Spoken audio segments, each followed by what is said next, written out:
My name is Clara Barton. I was born on Christmas Day, 1821. I lived in a cottage on a farm about 1 mile from Oxford, Massachusetts. I had 2 brothers and 2 sisters, who were more like parents since they were all grown up by the time I was born. My father was Captain Stephen Barton.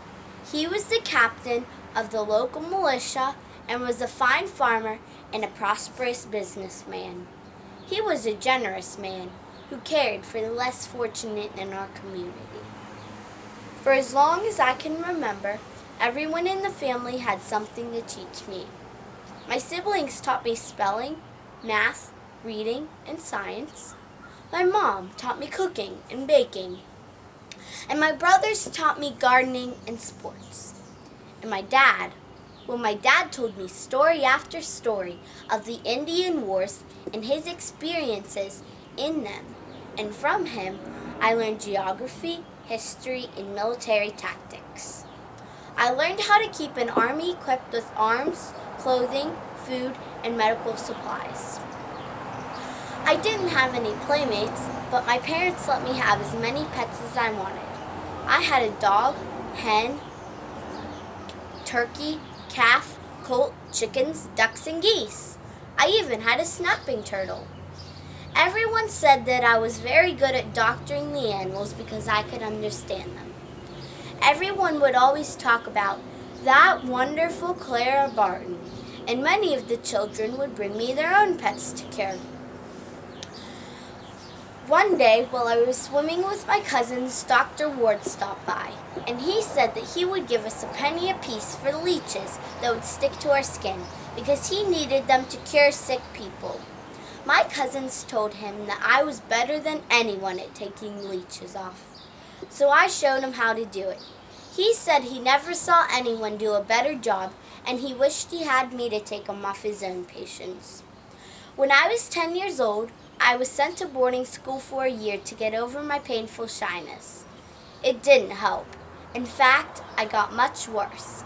I didn't make one friend, and I barely ate a thing since I was so homesick. One day, I fainted, and I was sent home shortly after. My family feared that my life would be ruined because of my extreme shyness. About 2 months later, my brother fell during a barn raising at our house and looked to be dead. The neighbors carried him to his room, and Dr. Ward examined him. Dr. Ward said that he would need daily care with leech treatments, and for a moment, I forgot my shyness, and in front of everyone, I begged and pleaded with the doctor to let me be the one to care for my brother, while everyone stood there amazed at me at not being shy in the least. You see, I found my niche. God had given me the strength to fight battles for others, and in fighting those battles, I forgot myself completely. For 2 years, all I did was nurse my brother and ride my horse, and I was very good at both. When I was 15, I taught my first school. It was a school of rowdy, unruly boys, but I gained their respect by showing them how strong I was. I could carry a keg of cider with one arm, and at recess, I would prove what a good athlete I was. By the second month, they were a changed class, and my first school was a huge success. When the Civil War started, I noticed a problem, that many of the soldiers were dying on their way to the hospital. My plan was to set up aid stations near every battlefield, loaded with clean bandages, fresh water, food, blankets, and lanterns. Thousands of lives were saved because of these aid stations, including some of those rowdy boys I once taught when I was 15. In the next few years, I did a lot of traveling, observing, and working in the International Red Cross. I went to president after president trying to get them to be a member.